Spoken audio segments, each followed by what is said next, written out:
Welcome to Off Hours, a conversation between John Edwards and Chris Manning.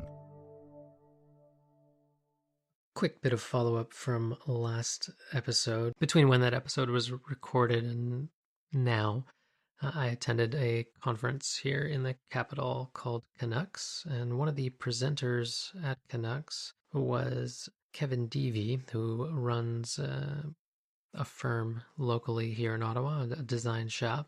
And he was one of the principal designers on a piece of technology for automated manufacturing made by another local company here in Ottawa known as Raven Telemetry. And they make or specialize in a suite of products that essentially guard against downtime on automated machines. So in a manufacturing environment, it is keeping tabs on the production rates, whether you're falling behind targets, on target, whether running low on stock, all these sorts of things. So I thought that was kind of neat that popped up, given what we had talked about briefly about CNC machines. You're effectively losing money as a business when they're not running. So you want to have them running all the time if possible and as optimally as possible in order for the business to be most productive.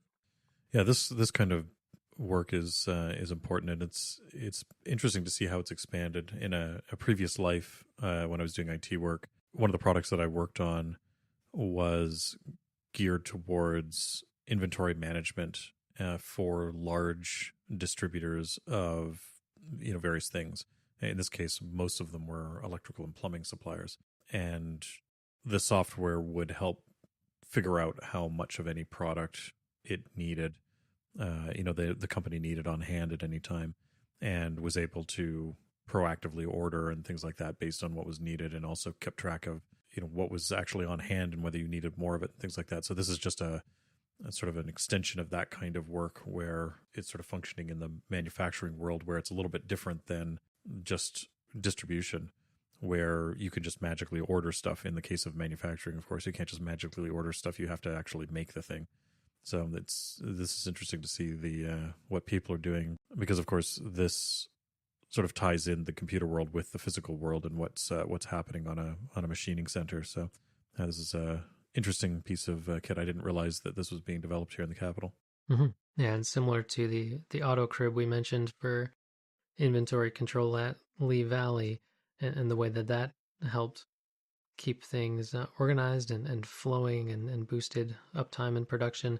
That Raven Sense, which is the product that Raven creates that pairs with these CNC machines, boasts 15% increases in uptime for companies. And that may not sound like much, but if you're making 100 widgets an hour, that's 15 extra widgets every hour. Yeah, and that adds up quickly. That adds up over time.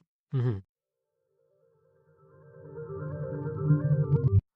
So what on earth was everybody sending you that you felt compelled to ask everyone to stop sending it to you on Twitter?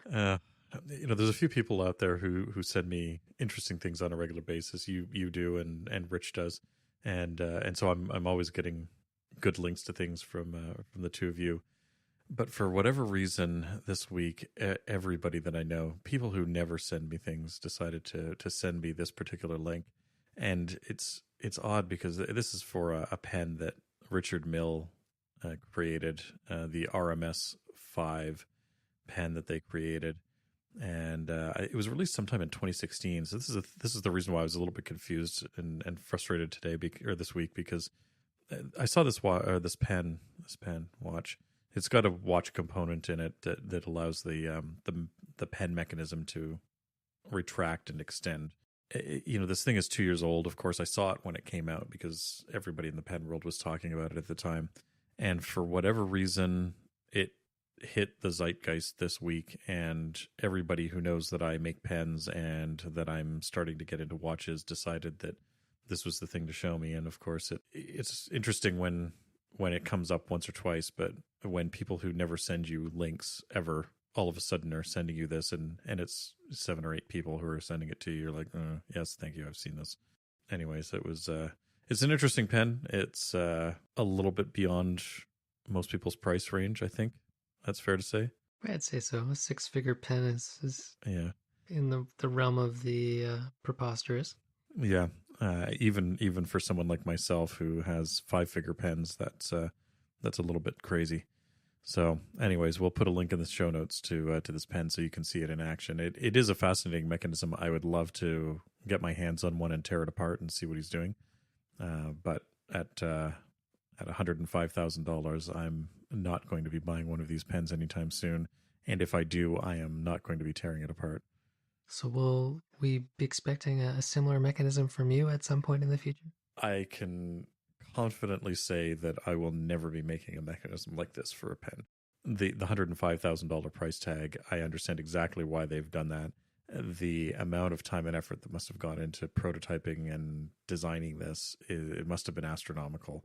The only way to make your money back on this would be to charge ridiculous sums of money for it, because otherwise you can never make your money back on it. So yeah, I have no intention of ever designing something like this. Now, for $105,000, I am a little disappointed that they decided to use a little spring clip within the mechanism there, similar to what you'd find holding a chronograph pusher in on a Seiko, as opposed to something a little more classy and robust. There are a few things in there I would have made different design decisions on. Things like materials. It's an interesting mechanism, but it certainly doesn't have the look of a premium pen. Yeah, I was genuinely curious what you had been referring to there on Twitter, because you were pretty ambiguous, and I was just like, what am I out of the loop on? And it turns out it was something that had crossed my radar 2 years ago. Yeah, me too. I like seeing interesting things, but I like seeing interesting things in a timely manner as well. Well, something interesting in a mildly more timely manner. Monochrome recently published a great interview with Kari Voutilainen. Did you manage to have a chance to read through that? I've taken a glance through it. I saw you tweet about it the other day, and I haven't had a chance to actually read through the article. But taking a quick look, of course, there's some great photos. I always love reading about Kari and what he's doing, and I'm always interested in hearing what he has to say. But there are some really great photos in here, including some of workbenches, which I always love seeing, as well as someone working on a straight line engine engraving one of their dials. Yeah. So what did you think of their straight line engine there? Yeah, that's an interesting engine. I'm not 100% sure, but I think it is an early Neuweiler engine, so that would have been a Swiss-made engine. Most of the Neuweiler engines I've seen are a more modern design than this one, but it has cues and characteristics that are consistent with some of the Neuweilers that I've seen. So I suspect that's what it is. It's a horrible green. I think I would have repainted it, but it looks like a great engine. And the Neuweilers, if that is what it is, they're extremely well built. Now, do there appear to be any modifications or upgrades that catch your eye? Yeah, one of the upgrades that they've done, which is pretty common, but a lot of us have done this. Well, two really. One is the microscope. So you can see Engine Turner is using a microscope to be able to see at high resolution what it is that they're doing, which when you're working on these watch dials, it's extremely important.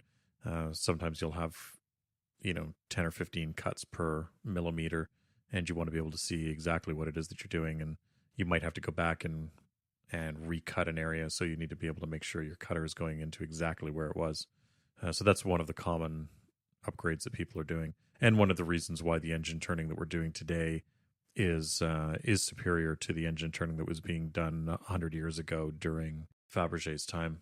The other upgrade that's been done here is there's a stop on the tool itself, which uses the head of a micrometer. We've talked about using micrometers for measuring, and those are set up in sort of a C format where you've got the micrometer head and then you've got an anvil, and you put the part in between the two, and you measure the distance between the micrometer head and the anvil. In this case, they've just taken the micrometer head itself, and this way you can accurately set a stop against the machine so that the tool can only cut so deep. Which is extremely important when you're dealing with these very, very fine cuts. And in many cases, you're dealing with depths of cut that are maybe 0.1, 0.2 millimeters deep. and so it's very, very easy to cut too deep, and so these micrometer heads allow you to very accurately adjust to the maximum depth of cut that you can use. I've long admired Kari's work, and it's just always appreciate whenever a new interview or tidbit of information comes out, because it always sheds a little bit of background on his history, his approach, and just what he values and his mindset when it comes to running a business as an independent watchmaker, which is no easy feat, as he alludes to there in the article. It's a huge amount of respect for him.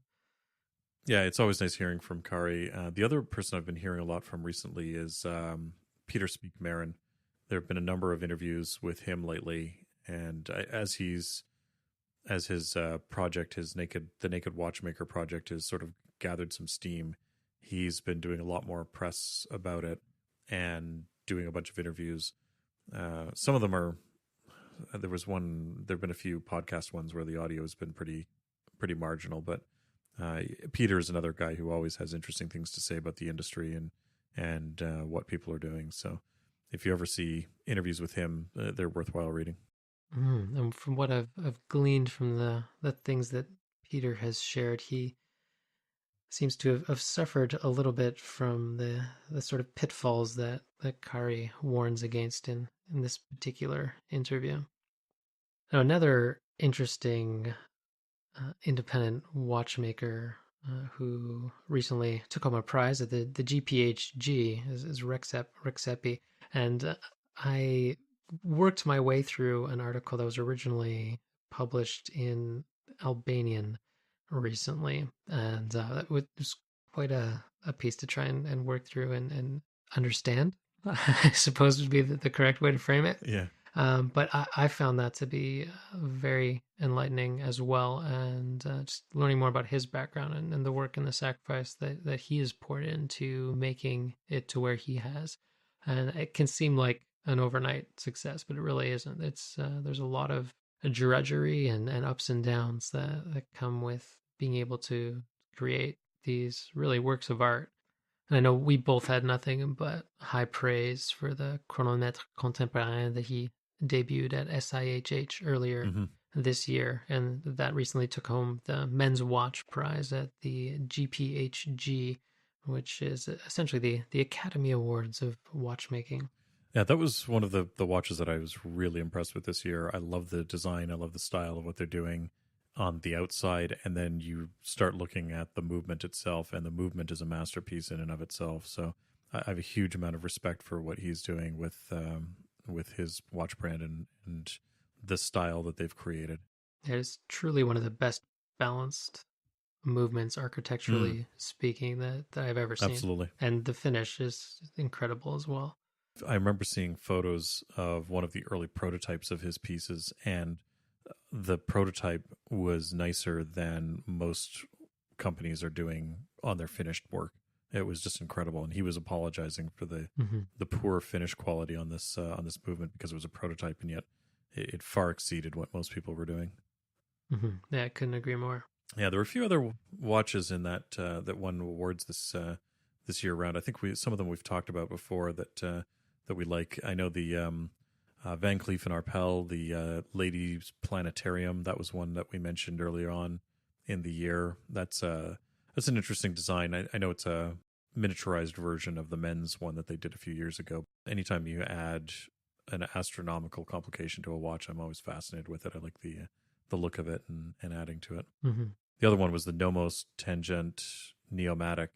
I'm a big fan of this watch. This is the one that has the date feature with the little red dots around the outside to tell you which day of the month it is. And this is a watch that I really like the design of. I love the Bauhaus inspired design that Nomos uses, and I love what they've done with this particular date feature. I find a lot of date complications are just not that attractive, but they've managed to make this one both attractive and user friendly, which often doesn't happen. I'd argue it could be even more user friendly, but that's a topic for another time. I suspect it could be, but I like what they've done. I think it's it's Yes, good. I agree. So many people are trying to do different things with day date complications, and often they're doing something different, but it's not legible, and it's at the end of the day, this is supposed to be something that's actually usable, and when the user experience isn't great, it's I don't know. I'm not a fan of some of these complications just for complication's sake if they're not easily legible. Now, one extremely complicated piece I think was worthy of the prize that was bestowed upon it was Grubel Forzy's Grand Sonnerie. Yes, absolutely. And just like Rexep's work, impeccably finished as well. And the only other sort of standout one, this is kind of a curious one for me, was the Audacity Prize that was given to Konstantin Chaikin for it, or Chaikin. I'm not quite sure how to pronounce his name correctly. That's his clown piece, or the Joker. And what I find somewhat interesting about that is something that would not have been mentioned at the show, but just a little bit of backstory there, as there is a young gentleman named Lee Yuen Rapiti who does the 1 hour watch on Instagram and all the other social media sites, and Twitter included. Constantine happens to follow him. And several years ago, he drew a watch that was effectively a happy face, but is more or less this piece that took home the Audacity Prize. And prior to the very first version of this that Constantine made, he had reached out and said to Lee that he quite enjoyed his drawings very much, and And then all of a so sudden it he becomes a reality. a real Yeah, watch. Yeah, exactly. that's interesting. And I know the two of them had a chance to chat a little bit in London this past year. So I think that Lee deserves an honorable mention here as well for that prize that Constantine took home. Yeah, I do enjoy the whimsy of this. If you haven't seen it, there have been a few different versions of this watch. I think it was originally created for the One Watch auction a few years ago, and I know they did a very limited run of the Joker watch that they did, and I think they did there was a Halloween inspired one. So they've done a few versions sort of based on the same idea. But I do like the design. I find it amusing, and I like some of the reactions it's gotten, both positive and negative. I think it's a lot of fun. The Santa Fe Symposium is held annually in Albuquerque, New Mexico. It's the premier collaborative forum for jewelers and professionals in jewelry-related fields. Bench jewelers, manufacturers, lapidarists, metallurgists, casters, educators, and many more take part in this multifaceted event. The symposium was founded as a non-commercial, not-for-profit gathering for professionals willing to share their research, challenges, solutions, and innovations. By attending, you will come away with practical know-how you can put to use in your own work. Each year, 24 papers are presented across an exemplary range of jewelry-making endeavors. Attendees receive a copy of the proceedings book as well as a USB drive with the presentations. Attendees form new relationships, strengthen existing bonds, and build their professional networks with colleagues from around the world. The Santa Fe Symposium offers incredible benefits that last throughout the year and into the future, and the benefits grow stronger each year you attend. Longtime listeners of this show will be familiar with some of the fascinating places I've visited over the past year, including tours of Goldsmiths Company, Cookson's Gold, and Birmingham City University. Those visits are all thanks to the relationships I've built from attending the Santa Fe Symposium. The Santa Fe Symposium is one of the few must-attend events of the year for me, and I hope you join me in Albuquerque next year. The list of speakers for the 2019 symposium are on the site now.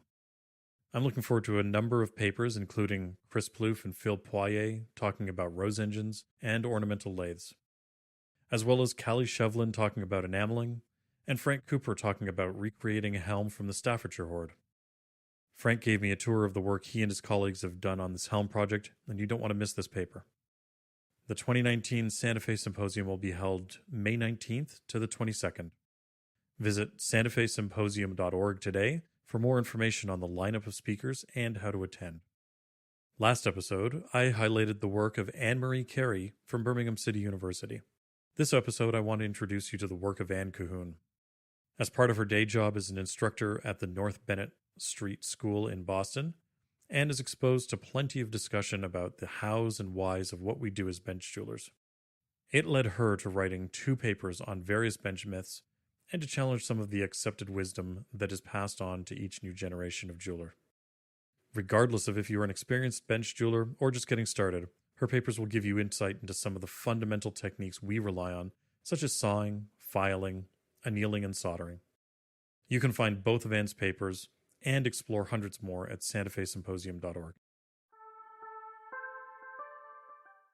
I hear you've been having some issues with your lathe. What's been going on there? Yeah, the Cromwell lathe that I've been using, we've spoken about that before. It's an antique lathe.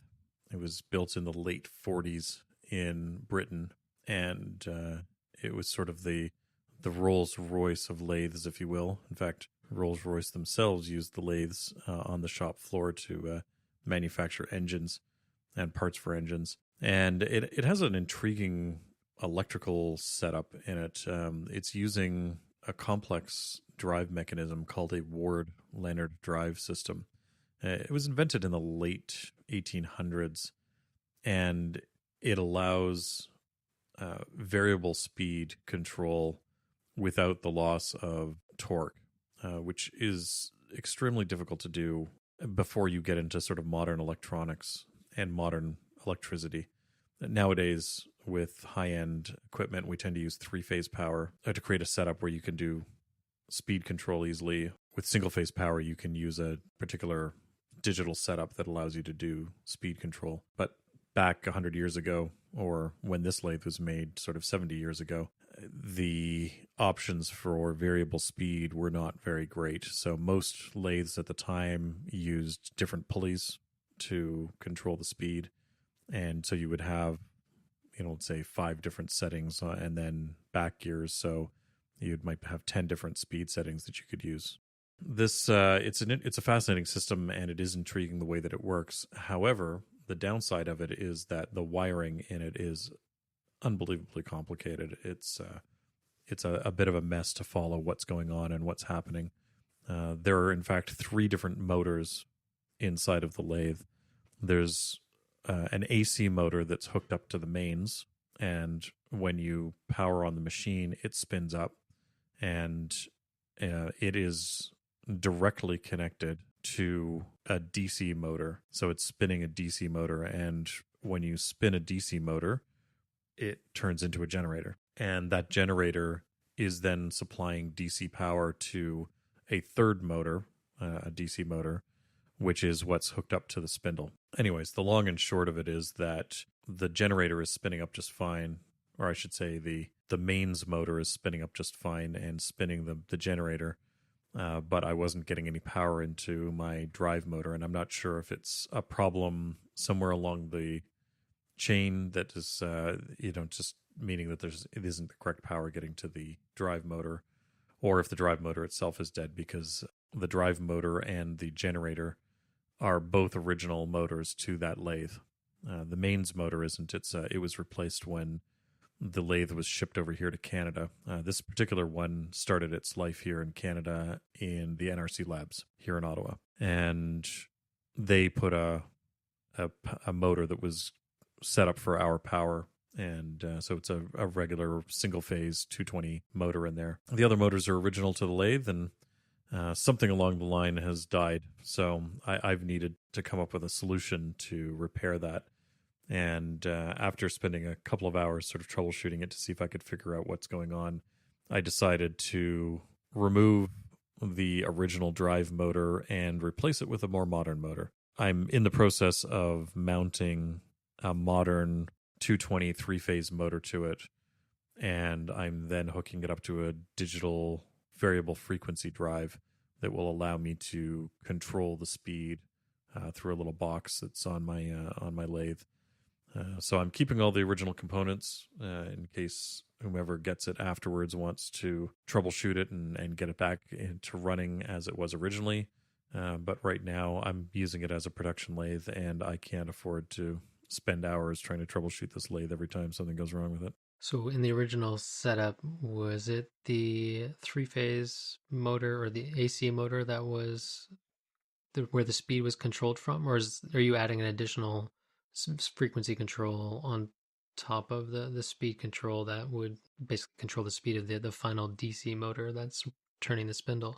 The speed control was being done directly on the drive motor. So the mains motor was always spinning at the same speed. It was a 3600 RPM motor, so it was always spinning at that speed and therefore driving the generator at that speed. So it was always generating the same amount of power. And then there's a potentiometer that is in line between the generator and the drive motor, which was adjusting the voltage that was going to the drive motor and adjusting the speed through that potentiometer. It's an ingenious setup, and it really is remarkable what they were able to do with very primitive electronics compared to what we have, or electrics, I should say. It's not even electronics.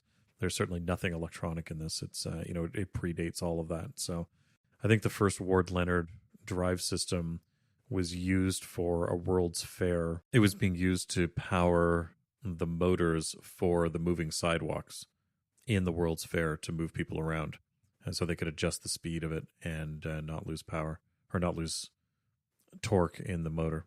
So what is the purpose of the VFD then, or the variable frequency drive that you've added? In my case, I don't have three-phase power in my shop. Unfortunately, three-phase power is not very common in North America anymore outside of industrial settings. So in my case, if I wanted to get three-phase power into the shop, it would probably cost me, $1 million or something like that. It's a little out of budget. Yeah, unfortunately, my budget doesn't quite reach out to having three-phase power delivered from the road. Because it's around 7 kilometers away is the sort of the closest three-phase power to where I am. So I'd have to pay Hydro One to drag that three-phase power to my shop, and that's just not going to happen. So in my case, I need to take single-phase power that I'm getting from the wall and convert it into three-phase power for this motor. These digital VFDs are a relatively inexpensive way of converting that single-phase power, generating the other two legs that it needs to be able to control the motor and power it up, and then also has some other advantages. In my case, I've got a little remote that's wired into the VFD, so I can mount the VFD box itself, which isn't small. I don't want to mount that, sort of in front of where I am working and whatnot, and so it has a little remote panel that you can then mount somewhere else, and it's just got a cable that goes back down to the main box. And in there, I can do things like I can see what speed what RPM the motor is spinning at. I can adjust it easily. There's little buttons that I can use for adjusting it, or if I need to reverse the motor, it's very simple. I can just reverse it with the press of a button. So that's quite nice. And because it's a digital setup, I can also program in the ratio between the speed of the motor versus the speed of the spindle, because in my case, it isn't 1-to-1. The speed of the motor maxes out at 3600 RPM, but the spindle itself will go up to 5000. So I can convert that, speed and put the ratio in. And so when I see the speed on my little controller, it's the actual speed of the spindle versus the speed of the motor. Little things like that make it nice to work with, and it's sort of modernizing this machine and making it a little bit more useful and a little bit more reliable for me. So have you had one of your backups to rely on or fill the void for you while you work at this, or has this just been your focus for the last little bit, getting this back up and running? I do have a few other lathes. Well, as we've talked about before, I have more than a few other lathes. Unfortunately, this is the most convenient one to do work on, let's say, my watch case. So my watch case I haven't been working on very much in the last little while because this lathe has been down. And I have a watchmaking lathe in my watch studio that is smaller. It's a Derbyshire watchmaking lathe, and it's a great little lathe, but right now it's really configured for doing small detailed work.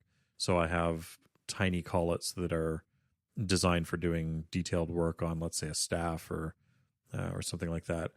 And one of the things I need to do is make some larger step collets for it that can support my watch cases. And that way I can actually turn the watch cases as well on there and have it as a backup. The other lathe that's up and running most of the time is my South Bend lathe, but that's a big 16-inch lathe. And it's not at all appropriate for doing this kind of small work on it. It doesn't spin fast enough. And frankly, I'm not sure that I would want that thing spinning at the sort of speed that's necessary for this detailed work. I think the chuck that's on there now weighs around 45 pounds. And, spinning that at 5,000 RPM would be a little bit terrifying. So that lathe doesn't do the fine detailed work. I generally use that lathe for making tooling and parts for other machines just because it is so big. I'm sure you could chew up metal pretty quick with that. Yeah, you can do some terrifying things to a piece of metal with that lathe. It just doesn't care. It doesn't stop. If you want to take a 1/2-inch cut in a piece of steel, it will just chug away and keep chewing through it. It's a pretty impressive machine. Well, somewhat tangential to this subject. Back in episode 21, when you first admitted your lathe addiction publicly, we touched on the fact that the definition of a kilogram was on the brink of being changed. And by the time that this episode goes live, that will indeed have come to pass. So that the kilogram as we know it is no more. In fact, it's more precise. Yeah, on the 16th of November, the Le Grande K is being retired as the definition of the kilogram, and it's now being tied to Planck's constant. And so that piece of platinum that's sitting in a vault in Paris is no longer going to be exactly 1 kilogram. It will be very, very close to a kilogram, but it will no longer be the definition of a kilogram. I'm excited to see this. I think there's 4 or 5 other units that are changing as well because they are in some way or another tied to the definition of a kilogram. So there are a few other base SI units that need to change, and most cases very, very slightly. Like there's no real world impact on these changes. So there's a bunch of changes happening in the metrology world over the next couple of days. So we won't go into too much detail on those changes here, as it's something we've touched on quite a bit in previous episodes already, but we will link to a new video from Derek Mueller over at Veritasium that walks through the changes that are taking place to the kilogram. Now, the whole reason that we first started talking about SI units and the kilogram was because of Simon Winchester's The Perfectionists. And another aspect of that book that has been plaguing me recently is optics and glass and lenses. And I have recently been tasked with doing some conservation work on a historically significant piece. And as a part of that conservation, I am also needing to document all the various steps along the way. And I busted out my trusty digital SLR and a macro lens that I inherited from my brother-in-law, and was been trying quite futilely to get some good images of the components close up to a level of quality that I would like them to be. I've actually happened to, or found myself in the position that I've fallen back on using my iPhone 10 for a lot of the shots, just because I find I'm getting much cleaner shots using the iPhone, and that's probably due to all of the computational imaging that's going on there in the background and heavily leveraging the processor. But I'm just curious, what's your setup for taking product shots of your pens and whatnot? There's a few things that I do. So my primary camera is a Nikon D810. That's what I've been shooting with for the last few years. And I use 2 different macro lenses for it. One is a 60 millimeter macro lens, and the other is a 105 millimeter macro lens.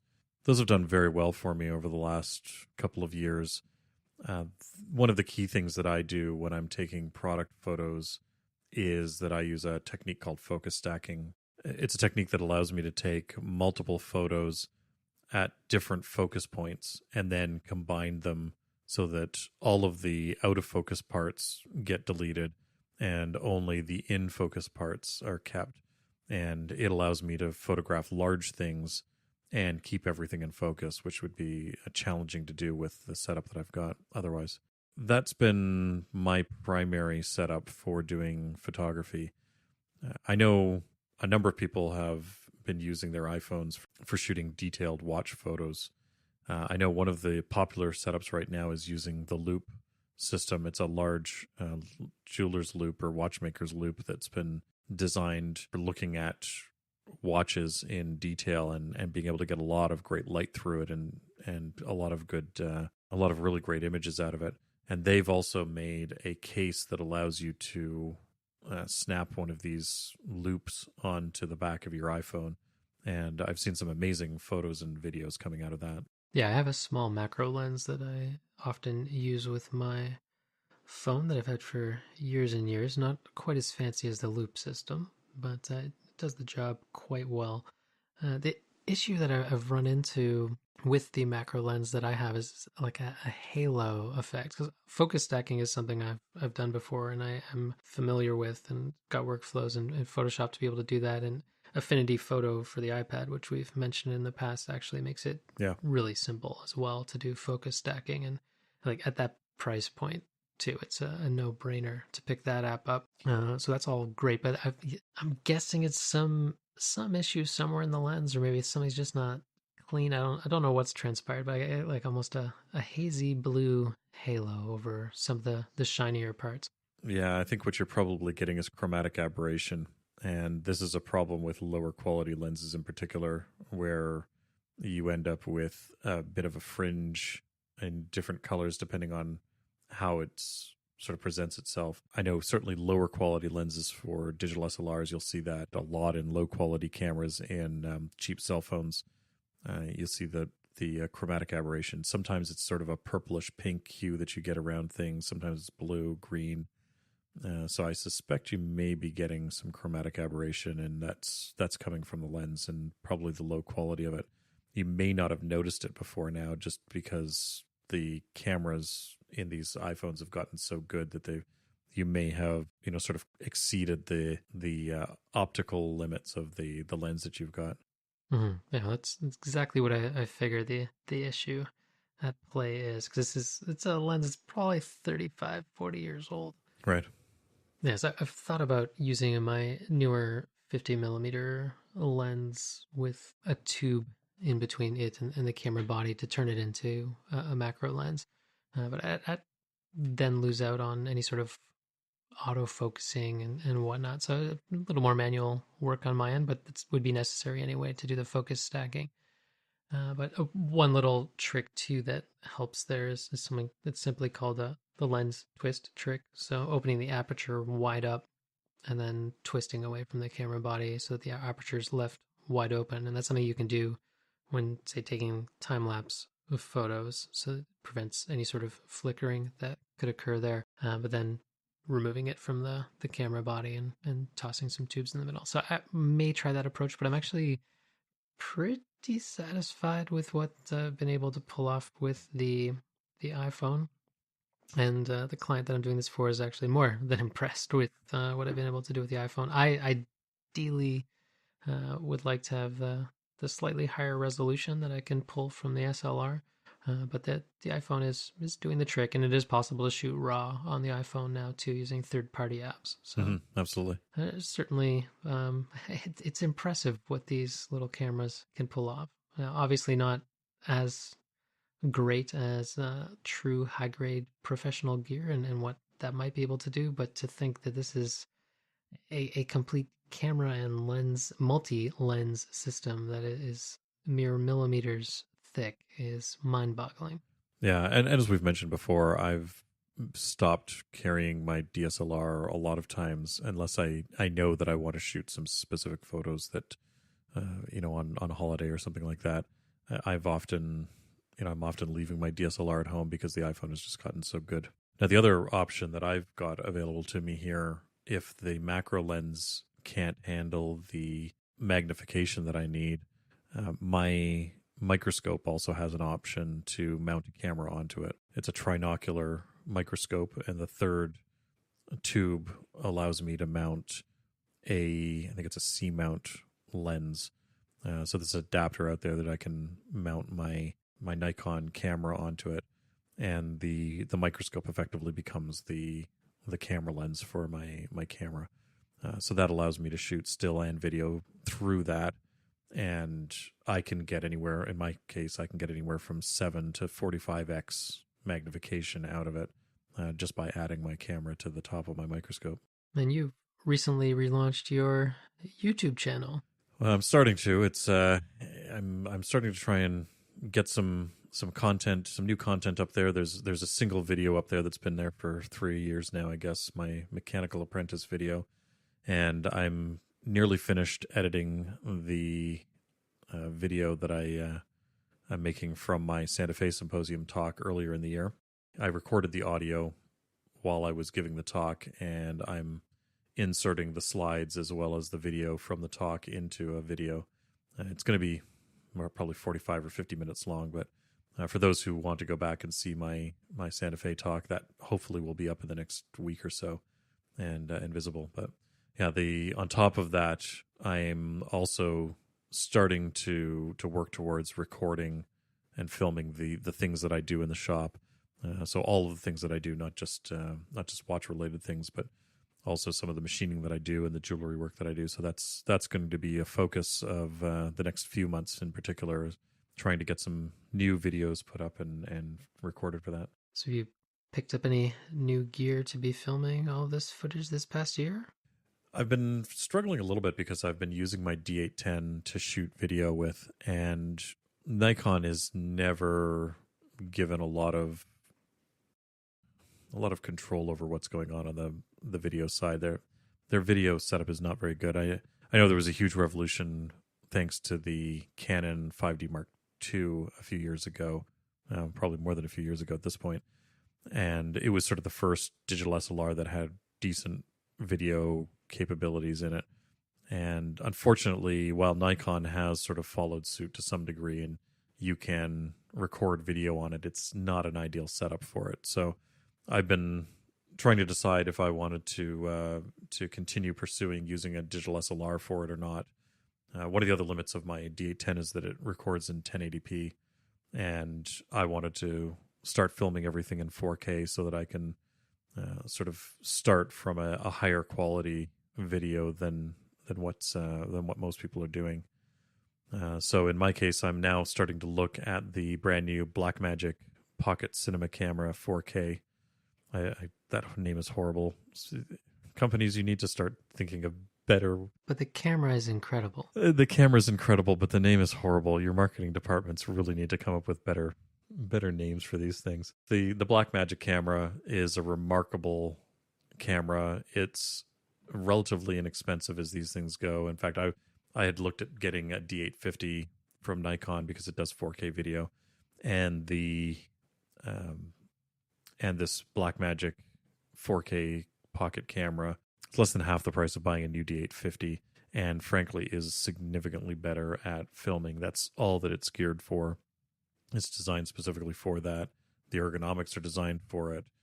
All the features are designed for it. So that's what I'm currently in the process of trying to acquire and create a new setup in my shop so that I can easily record 4K footage of what I'm doing and then start putting that together into hopefully interesting videos that people will enjoy. Yeah, compared to the 810, it is remarkable as well that the iPhones and the iPads now can record in 4K. And I shouldn't even say now. They've been able to record 4K video for a number of years, which is incredibly impressive, once again, for such a small sensor and lens system. And with the new iPhone XS that's been released back in September, so a few months ago now, the 4K filming in it is impressive. If you're shooting in 24 frames per second or 30 frames per second, what Apple does is they actually film at 60 frames a second, and every second frame is shot at either higher or lower exposure.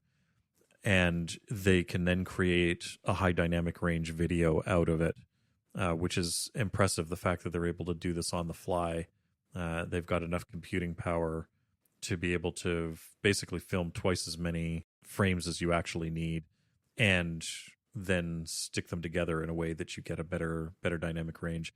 I've been shooting a couple of videos with the new camera, the new phone, and a couple of photos as well. But the videos in particular, the quality of video that you're getting out of it, and particularly in situations where you've got these high dynamic range setups, where you've got maybe something very bright behind your subject, it's amazing the quality of video that you're getting out of these iPhones now.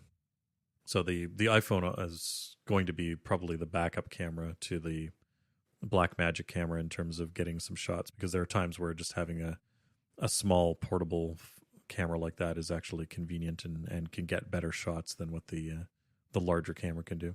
It's just handy for picking up a little bit of B-roll here and there. Absolutely. Now, do you have a mount for your phone to set it up on a tripod?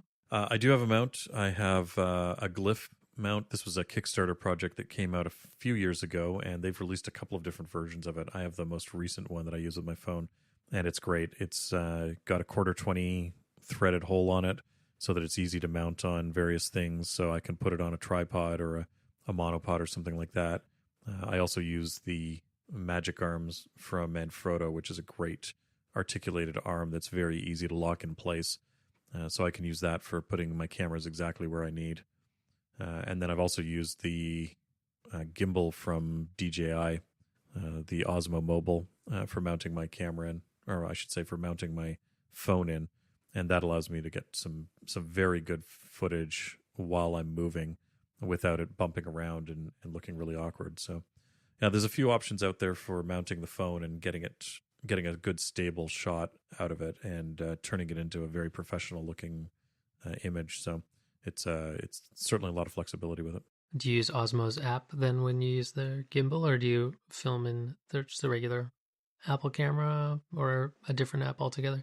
I have been using the DJI app, although I'm not particularly happy with it. I'm thinking about using Filmic Pro for the control of it, because Filmic Pro has a lot of advanced options that the native app doesn't have, and the certainly the DJI one doesn't have.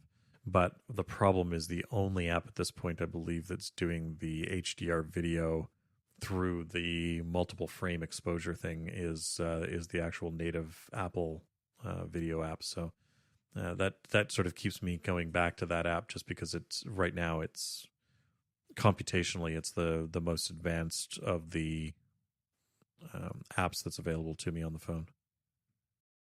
Mm-hmm. But I guess you miss it on the focus point type features from the native, or native I guess is the wrong word, from DJI's app, which is kind of unfortunate, but I suppose you're not in any circumstances where you're relying on that.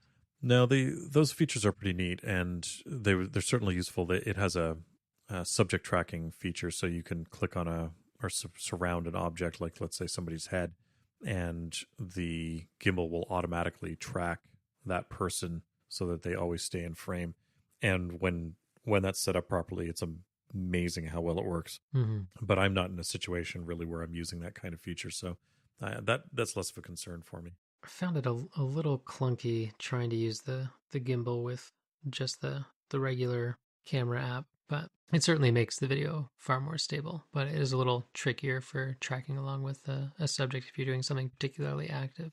Yeah, I was shooting some video when I was in Japan last year. I was walking through a park in Kyoto, and I didn't have a gimbal at the time, and I'd been waffling back and forth whether I wanted to buy one, and I should have bought one before I went there, because it's the quality of video that you get with a gimbal versus just sort of handheld is dramatically different. So that's I'm actually considering getting a gimbal that I'll be able to use my Blackmagic camera on as well, so that when I am out and I'm shooting, I'll be able to get better quality footage than what I'd be able to get just doing a handheld. So we'll see. I haven't decided yet whether I'm going to go that route or not, but it certainly makes a big difference if you can use a gimbal.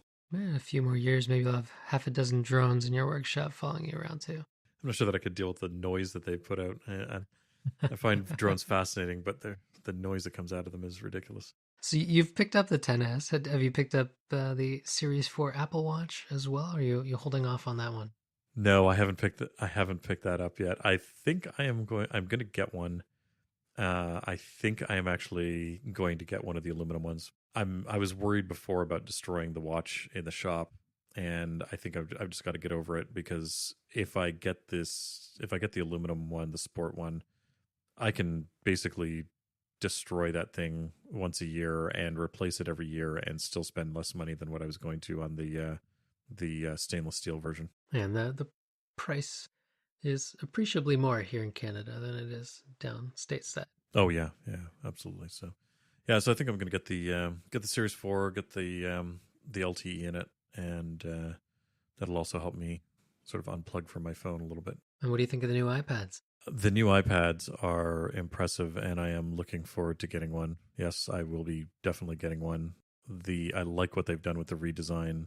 I love the fact that the larger one, the 12.9-inch iPad Pro, they've shrunk the physical size of the device by a fair bit. And I think I'm probably going to go back to a 12.9-inch iPad Pro. I did have one years ago, and I found it a bit too big and a bit too clumsy, but this new one is basically the size of an 8.5 by 11 sheet of paper. So it's become a more reasonable size with the same size screen.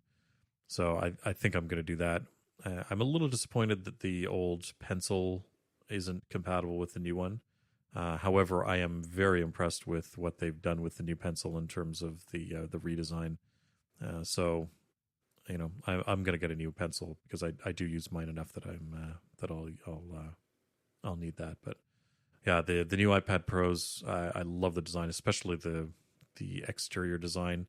They've gone back to a sort of a square design, reminiscent of the iPhone 4 and the iPhone 5 series of phones, and I hope that this is foreshadowing what they're going to do with the iPhone in the near future, because I love the square shape. I love the design that they've moved towards with these. Yeah, my hands-on time with it, I actually found it a little bit too square. I would have appreciated a small taper, but then that throws off the charging of the number 2 pencil, which I agree with you is leaps and bounds better than their original Apple Pencil. So really impressed with the changes there. But I thought I would want to get the new iPad, but I'm going to hold off after having a bit of hands-on time with it. It's not for me just yet. And we are actually, we no longer have a 12.9 in the house. We no longer have a pencil in the house. Oh, really? Because I'm just not using it enough to justify it. So the Air 2, oddly enough, is the iPad I use the most around the house, and tends to be the use cases that, suits the use cases that I have for it best. Now, there is a portion of me that really wants to be someone who makes solid use of the pencil and what the iPad Pro has to offer. But in reality and in practice, it's just not quite there for me yet. Now, perhaps that will change with the imminent release of real Photoshop on the iPad coming up in 2019. But until that time, and until I've had a chance to give that a whirl, I'm not going to bite the bullet just yet. Yeah, I have to say the biggest limitation of these devices at this point is not the hardware. The hardware is unbelievable, and if you watch the keynote, they talk about how much faster the iPad Pro is now than, I think they said, like 90% of the mobile computers that are out there on the market now, including their own. I mean, when you look at the speed tests on these new iPad Pros, they outperform most of the notebook computers that are out there on the market now. So at this point, it's no longer a limitation of the hardware, and frankly, the screens on them are gorgeous. So that hasn't been a problem. Minus some fingerprint issues. Yeah, the fingerprints get a little bit annoying, but you can deal with that. For me, my biggest complaint about these devices is the lack of some applications. Obviously, Photoshop, Adobe has announced that they're bringing out a full version of Photoshop for it. And from all accounts, people who've been using the beta, it is extremely impressive on these devices. So if you're a heavy Photoshop user, that's something to look forward to. I'm not a big Photoshop user. I tend to use Affinity Photo instead, both on my Mac and on my iPad, although these days it's almost exclusively on my iPad. And I'm a big fan of that. It's also significantly less expensive than Photoshop and has things like the focus stacking option that I use. So that tends to be my go-to for that. But I'm incredibly frustrated with Apple and the fact that their pro apps aren't available for the iPad. For their video editing app, Final Cut Pro, and their audio editing app, Logic Pro. I use both of those on a regular basis for editing video for the YouTube channel, also for editing this podcast. I use Logic for doing that. And it's frustrating to me that they're not available on the iPad because there's no good reason why the iPad could not handle the same kind of work that my 15-inch MacBook Pro is doing. There's no reason why I shouldn't be able to edit 4K video on my iPad or edit this podcast on my iPad. And right now, the fact that I have to bring my MacBook Pro along with me, if I go overseas or whatever for 3 weeks, I need to be able to edit the episode that we've recorded.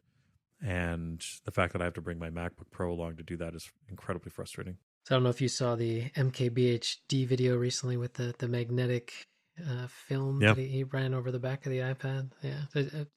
Did you also notice that the way that he had the iPad he was handling back and forth position was over the ledge? And that was just simply so he could pick it up, because it's almost impossible to pick up a naked iPad off a table with one hand. Yeah, that is frustrating.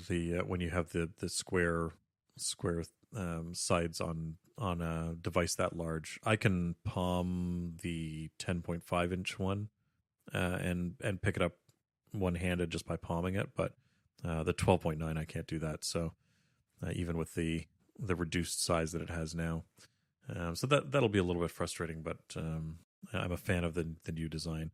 One of the things that I like about it is I find the curved edges are too slippery, and that's less of an issue on an iPad. But I find, especially on the phone, one of the reasons why I use a case nowadays is with those rounded sides. You can't sort of lock the phone into your hand. You can't sort of take the sharp corner and sort of rest it up against your hand and assume that it's going to stay there. I just find it too slippery.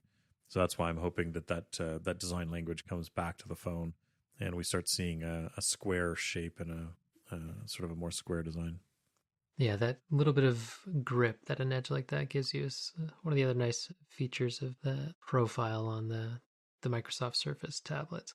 I would appreciate just a very slight chamfer or tilt on the edge. It doesn't have to be extreme, but the flat sides just make it a little hard to handle. I am interested in seeing what other people do with keyboards and things like that. I have been missing my keyboard. I had a keyboard for one of my older iPads, and I used it a lot. And I hadn't found one for this 10.5-inch iPad that I was happy with. And I'm not particularly impressed with the Apple case that has the keyboard built into it. I don't particularly like that style of keyboard. But I know there's a few companies out there, Bridge, I think, is one of them, that has made some interesting keyboards over the last couple of years. I'm looking forward to seeing what they do with their keyboard for this new generation of iPad, because when I am on the road, it is kind of nice to be able to have a keyboard on there that I can type on and I can do some work. That certainly makes things a little bit easier. So between adding a keyboard to it, the new pencil, and hopefully soon pro apps from Apple, that would be really nice. And I hope we don't have to wait until WWDC to see something like that come out, or iOS 13. I hope that Apple decides to release it sooner than that, because I will gladly pay to have both of those on my iPad if it means that I can avoid bringing my MacBook with me when I'm on holiday. Well, hopefully 2019 is the year of pro apps for the iPad. It'd be nice to see. At this point, the hardware's certainly there. Now, I am impressed that you can palm a 10.5-inch iPad. I'm sitting here with a 9.7, and I cannot palm it for the life. Yeah, but that 9.7 has a larger bezel on it than my 10.5. Does it? Yeah, really? it does. I'm pretty... by how much? Not by much. Got big hands, John. I've told you this before. I've got large hands. You know what they say about guys with big hands? We need big pens. Exactly. And big mittens. Big, big mittens. It is cold out there. Oh, John, don't get me started about that. This is the time of year when I'm always trying to figure out how to live somewhere warmer. So if you're interested in being a patron of a jeweler / watchmaker / machinist, and you're interested in putting me up in a warm spot in the world, you're welcome to get in touch. info@silverhandstudios.com, and I would happily talk to you about relocating to somewhere warm where I can do my work and not freeze. Well, I'm sure the Santa Fe Symposium in May will be a welcome change in weather for you. And our thanks again to the Santa Fe Symposium for sponsoring this episode.